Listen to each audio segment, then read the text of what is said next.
Hello दोस्तों, comics hero channel पर आप सभी लोगों का स्वागत है। हमारी आज की कॉमिक्स है डायमंड कॉमिक्स की पेशकश विक्रम बेताल की कॉमिक्स। जी हाँ दोस्तों, जैसा कि वॉलपेपर से आप देख पा रहे हैं कि ये विक्रम बेताल और सबसे बड़ा अपराधी इसका नाम है। तो चलिए दोस्तों शुरू करते हैं। ये पार्ट 1 है, विक्रम और बेताल सबसे बड़ा अपराधी। संपादक गुलशन राय, लेखक अश्वनी, चित्रांकन संदीप दत्ता। बेताल को मरघट में सीरस के वृक्ष पर उल्टा लटका देख राजा विक्रम ने अपनी तलवार से उसके बंधन काटे और उसे अपने कंधे पर लाद कर एक बार फिर अपनी मंजिल की ओर बढ़ चले। राजन, जैसे तू अपने वचन का पक्का है, उसी प्रकार मैं भी अपनी इस आदत से मजबूर हूँ कि रास्ता छोटा हो अथवा लंबा, मैं खामोश नहीं रह सकता। इसलिए मैं तुझे एक और कथा सुनाता हूँ, लेकिन अगर तूने राह में अपना मौन भंग किया तो मैं वापस लौट जाऊंगा। सोनपुर नाम के एक नगर में धर्मवीर नामक का एक धनी व्यापारी रहता था। उसके आलीशान महल में सोने चांदी के ढेर लगे हुए थे। दुनिया की ऐसी कोई मूल्यवान वस्तु ना थी जो उसके महल में ना हो, अथवा जरूरत पड़ने पर किसी भी मूल्यवान वस्तु को वह व्यापारी खरीद ना सकता हो। पूर्व से बहुमूल्य कलाकृतियों से भरे 4 जहाज आए हैं, उन्हें खरीद लो और पूरे महल को कलाकृतियों से सजा दो। जो आज्ञा मालिक। परंतु उस धनवान व्यापारी की पत्नी 7 पुत्रों को जन्म देने के बाद स्वर्ग सिधार गई थी। व्यापारी ने अपने 7 पुत्रों को बड़े लाड़ प्यार से पाला पोसा। पिताजी पिताजी, हम विद्यालय नहीं जाएंगे। पिताजी, हम महल में ही पढ़ेंगे। ठीक है, ऐसा ही होगा। अपने 7 पुत्रों के मुंह से निकली हर बात वह खुशी खुशी मान लेता और उसे पूरी करता। अत्यधिक लाड़ प्यार और महल के भोग विलास पूर्ण वातावरण में उनका लालन पालन हुआ। बिना परिश्रम किए 7 पुत्रों को मनचाही वस्तु हासिल हो जाती। पिताजी, हम उस हाथी पर बैठेंगे। वह हाथी हमारा नहीं है, राजा का है।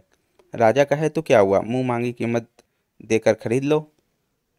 नतीजा यह हुआ कि उनकी बुद्धि का भी विकास नहीं हुआ। परिश्रम करके खाना कमाना क्या होता है, इससे तो उनका कभी परिचय तक नहीं हुआ था। एक बार व्यापारी के महल में एक अत्यंत खूबसूरत कन्या आई। ओह सच, मैंने पूरी दुनिया की सैर की है, देश विदेश की रानियों और राजकुमारियों को भी देखा है, पर इस जैसी संसार की सर्वश्रेष्ठ सुंदरी मैंने कहीं नहीं देखी। अन्नदाता, कुछ ही दिन बीते मेरे पिता का स्वर्गवास हो गया। अब इस दुनिया में कोई भी मेरा सगा संबंधी नहीं है जो मुझे पनाह दे सके। इसलिए कृपा करके मुझे अपनी दासी बना लेंगे तो मैं दुनिया की क्रूर निगाहों का शिकार होने से बच जाऊंगी। दासी नहीं, हम तुम्हें मालकिन बनाकर महल में पनाह देंगे। बोल, क्या हमसे शादी करेगी? आह, ये तो मेरा परम सौभाग्य होगा अन्नदाता कि मैं आपके चरणों में ही अपना स्वर्ग बनाऊं। और इस प्रकार वह धनी व्यापारी उस सुंदरी के मोह जाल में फंस गया। उसके बारे में किसी भी प्रकार की कोई खोजबीन जांच पड़ताल कराए बिना उसने अपने से उम्र में दुगनी छोटी उस कन्या से विवाह कर लिया। वर्षों पहले व्यापारी की पत्नी का स्वर्गवास हो गया था, अतः उस सुंदरी ने कुछ ही दिनों में व्यापारी के दिलो दिमाग पर अपना अधिकार कर लिया।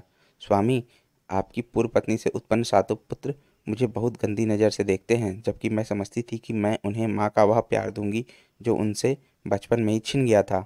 सुंदरी, वह बहुत भोले भाले हैं, उनकी नीयत खराब नहीं है। कुछ ही दिन में वह तुम्हें माँ का स्थान दे देंगे।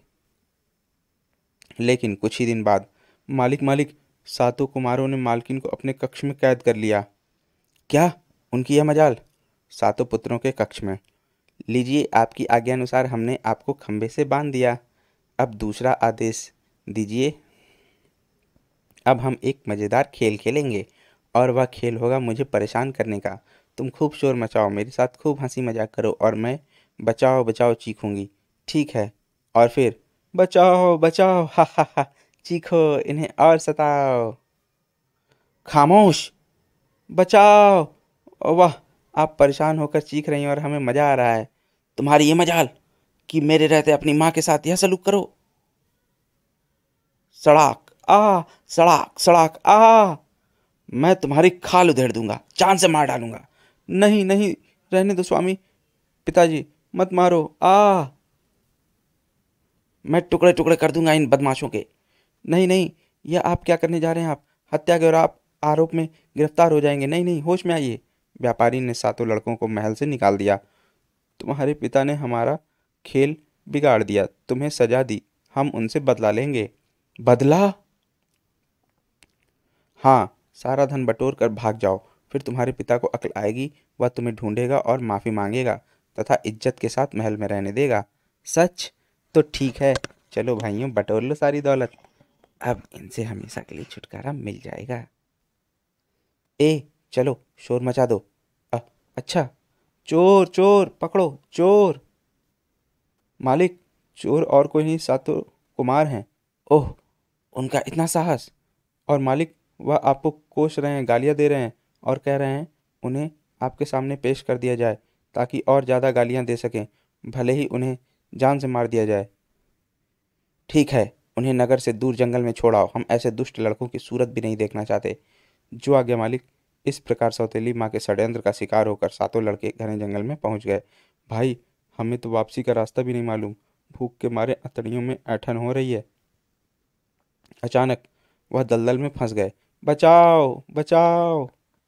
दोस्तों, हमारी इस कॉमिक्स का पहला पार्ट यहीं पर समाप्त होता है और अब मिलते हैं इसके पार्ट 2 में, जिसका लिंक आपको इसके डिस्क्रिप्शन में दिया हुआ है।